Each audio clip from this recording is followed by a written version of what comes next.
Hello and welcome back to Now Read This. We're continuing with Lloyd Alexander's The Chronicles of Prydain, Book 2, The Black Cauldron, Chapter 3, Prydain. At first light, the warriors made ready to depart. Taran hurriedly saddled the grey, silver-maned Melonlass, colt of Gwydion's own steed, Melangar. Gurgi, miserable as a wet owl at being left behind, helped load the saddlebags. Dalbin had changed his mind about not seeing anyone, and stood silent, thoughtful, in the cottage doorway, with Eilonwy beside him. "I'm not speaking to you," she cried to Taran. "The way you acted, that's like asking someone to a feast, then making them wash the dishes. But farewell anyway. That," she added, "doesn't count as speaking." Gwydion leading, the horsemen moved through the swirling mist. Taran rose in his saddle, turned and waved proudly. The white cottage and the three figures grew smaller. Field and orchard fell away as Melonlass cantered into the trees. The forest closed behind Taran, and he could see Caer Dalbin no more. With a whinny of alarm, Melonlass suddenly reared. As Ellidyr had ridden up behind Taran, his steed had reached out her long neck and given the stallion a spiteful nip. Taran clutched at the reins and nearly fell. "Keep your distance from Islamak," said Ellidyr with a raw laugh. "She bites. We are much alike, Islamak and I." Taran was about to reply angrily when Prydain, who had seen what happened, drew his bay mare to Ellidyr's side. "You are right, son of Penlarco," Prydain said. "Your horse carries a difficult burden, and so do you." "What burden do I carry?" cried Ellidyr, bristling. "Last night I dreamed of us all," Prydain said, thoughtfully fingering the iron clasp at his throat.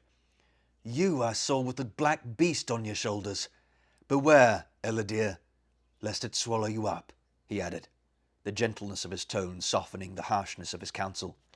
"Spare me from pig boys and dreamers," Ellidyr retorted, and with a shout urged Islamak farther up the column. "And I?" Taran asked. "What did your dream tell of me?"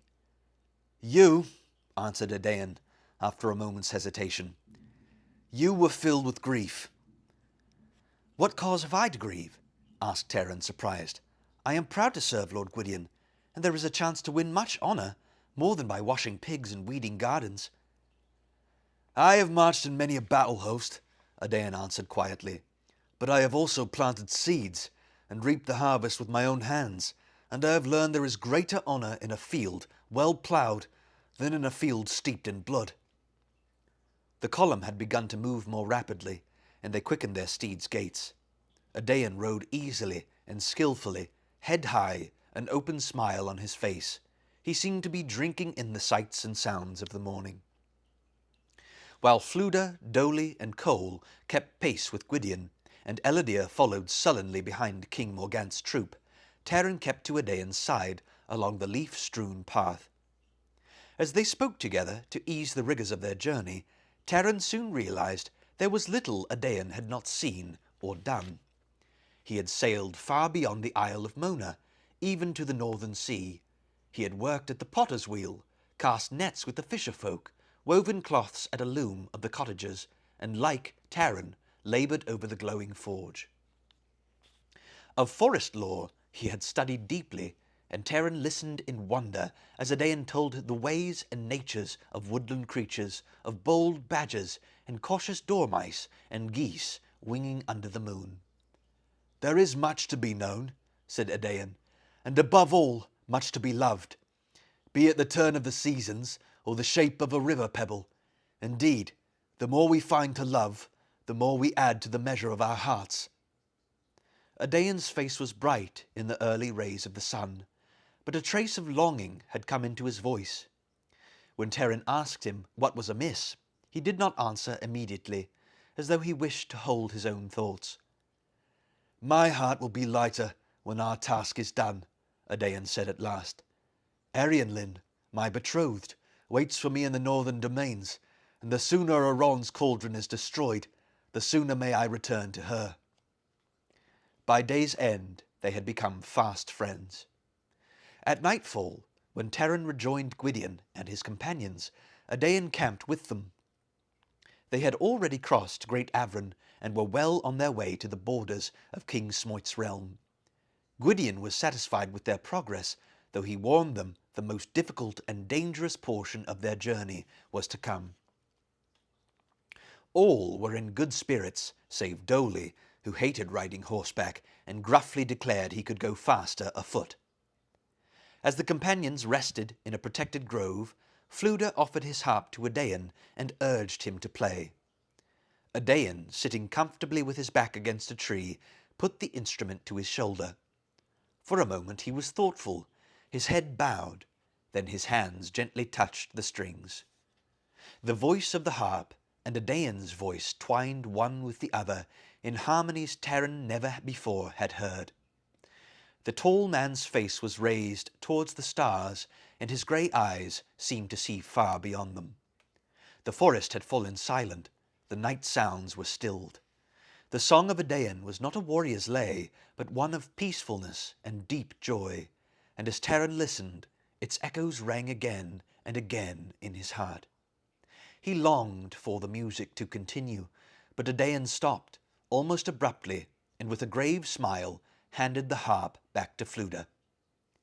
The companions wrapped themselves in their cloaks and slept. Ellidyr remained aloof from them, stretched on the ground at the hooves of his roan. Taran, his head pillowed on his saddle, his hand on his new sword, was impatient for dawn and eager to resume the journey. Yet, as he dropped into slumber, he recalled Adain's dream and felt a shadow like the flutter of a dark wing.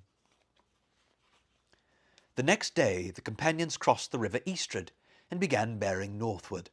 With much loud grumbling at being kept from the quest, King Smoit obeyed Gwydion and turned away from the column, riding toward Caer Cadairn to ready his warriors. Later, the pace of the column slowed as the pleasant meadows wrinkled into hills. Shortly after midday, the horsemen entered the forest of Idris. Here, the brown, withered grasses were sharp as thorns. Once familiar oaks and alders appeared strange to Taran. Their dead leaves clung to the tangled branches, and the black trunks jutted like charred bones. At length, the forest broke away to reveal sheer faces of jagged cliffs. Gwydion signalled the company forward. Taran's throat tightened. For a cold instant, he shrank from urging Melynlas up the stony slope. He knew, without a word from Gwydion, that the dark gate of Annuvin was not far distant. Narrow trails rising above deep gorges now forced the company to go in single file. Taran, Adain, and Ellidyr had been jogging at the end of the column, but Ellidyr kicked his heels against Islamac's flanks and thrust his way past Taran.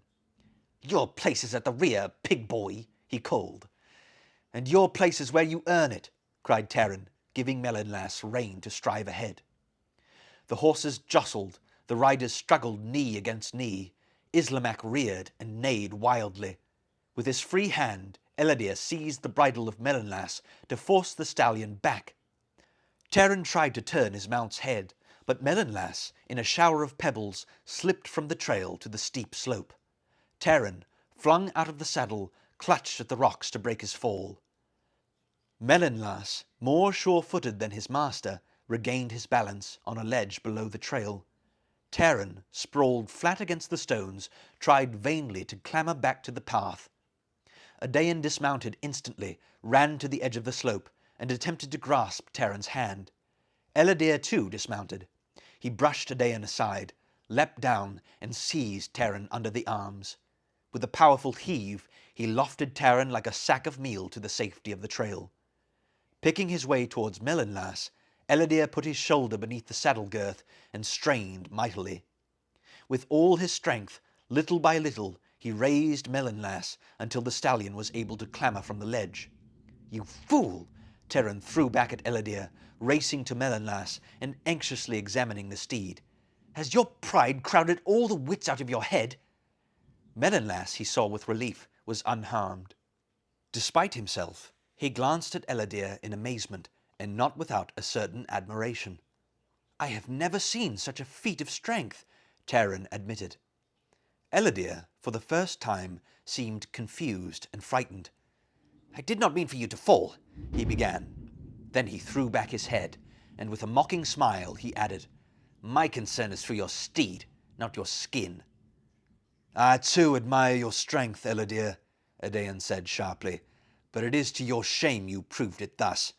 The black beast rides in the saddle with you. I see it even now." One of Morgant's warriors, hearing the clamour, had given the alarm. A moment later, Gwydion, followed by King Morgant, strode back along the trail. Behind them hurried the agitated Fflewddur and the dwarf. "Your pig boy had no better sense than to force his way ahead of me," Elodie said to Gwydion. "Had I not pulled him and his steed back?" "Is this true?" Gwydion asked, glancing at Taran and his torn clothing. Taran, about to answer, shut his lips tightly and nodded his head. He saw the look of surprise on Elodie's angry face. "We have no lives to waste," Gwydion said, "yet you have risked two. I cannot spare a man, or I would send you back to Caer Dallben this instant. But I shall, if this happens again. And you too, Elodie, or any of this company." King Morgant stepped forward. "This proves what I had feared, Lord Gwydion. Our way is difficult, even unburdened with the cauldron. Once we gain it, I urge you again not to return to Caer Dallben. It would be wiser to take the cauldron north, into my realm. I think, too," Morgant continued, "that a number of my own warriors should be dispatched to guard our retreat. In exchange I offer these three," he said, gesturing towards Taran, Adain, and Elodie, "a place among my horsemen when I attack. If I read their faces well, they would prefer it to waiting in reserve." "Yes," cried Taran, gripping his sword. "Let us join the attack."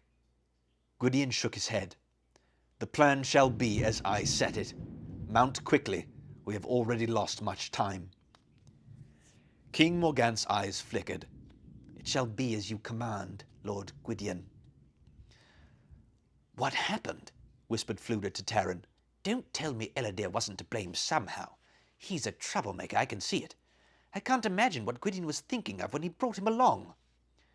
"The blame is as much mine," said Taran. "I behaved no better than he did. I should have held my tongue. With Elodie," he added, "that's not easy to do." "Yes," the bard sighed, glancing at his harp. "I have a rather similar difficulty." Throughout the next day, the company went with greatest caution, for flights of Gwythaints, Aron's fearsome messenger birds, were now seen against the clouds. Shortly before dusk, the trail led downward towards a shallow basin set with scrub and pines. There Gwydion halted. Ahead rose the baleful crags of Dark Gate, its twin slopes blazing crimson in the dying sun. I don't know if any of you can hear it, but there's thunder and lightning going on outside my house, and it's actually kind of like perfect. It's making me feel very much in the story right now. Anyhow, back to the story. Thus far, the company had encountered no cauldron-born. Taran deemed this lucky, but Gwydion frowned uneasily. "I fear the cauldron-born more when they cannot be seen," Gwydion said, after calling the warriors around him. "I would almost believe they had deserted Annuvin, but Dolly brings news I wish I might spare you." "Had me turn invisible and run ahead, that's what he did," Dolly furiously muttered to Taran. "When we go into Annuvin, I'll have to do it again. My ears already feel like a swarm of bees." "Take heed, all of you," Gwydion went on. "The huntsmen of Annuvin are abroad." "I have faced the cauldron-born," Taran boldly cried. "These warriors can be no more terrible." "Do you believe so?" Gwydion replied with a grim smile. "I dread them as much. They are ruthless as the cauldron-born, their strength even greater. They go afoot, yet they are swift, with much endurance. Fatigue, hunger, and thirst mean little to them." "The cauldron-born are deathless," Taran said. "If these are mortal men, they can be slain."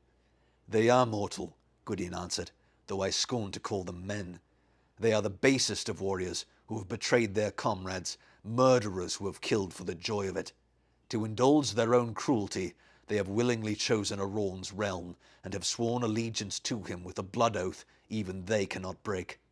Yes," Gwydion added, "they can be slain, but Arawn has forged them into a brotherhood of killers and given them a terrible power. They rove in small bands, and within these companies the death of one man only adds to the strength of all the rest. Shun them, Gwydion warned. Do not give them battle if it is possible to avoid it, for the more you strike down, the more the others gain in strength. Even as their number dwindles, their power grows. Conceal yourselves now, he ordered, and sleep. Our attack must be tonight. Restless, Taran could barely force himself to close his eyes. When he did, it was in light, uneasy slumber. He woke with a start, groping for his sword. Adain, already awake, cautioned him to silence. The moon rode high, cold and glittering. The warriors of King Morgant's train moved like shadows. There was a faint jingle of harness, the whisper of a blade drawn from its sheath. Dolly, having turned himself invisible, had departed toward Dark Gate. Taran found the bard strapping his beloved harp more securely to his shoulders. "I doubt I'll really need it," Fluda admitted. "On the other hand, you never know what you'll be called on to do. A flam is always prepared." Beside him, Cole had just donned a close-fitting, conical helmet. The sight of the stout-hearted old warrior, and the cap hardly seeming enough to protect his bald head, filled Taran suddenly with sadness. He threw his arms around Cole and wished him good fortune. "Well, my boy," said Cole, winking, "never fear.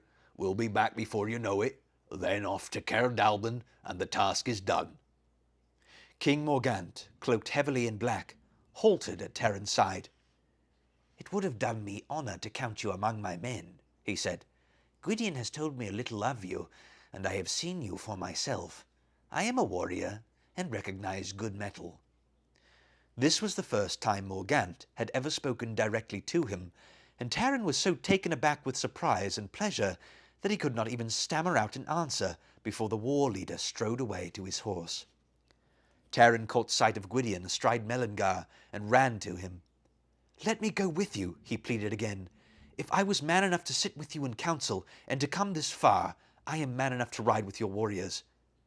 "Do you love danger so much?" asked Gwydion.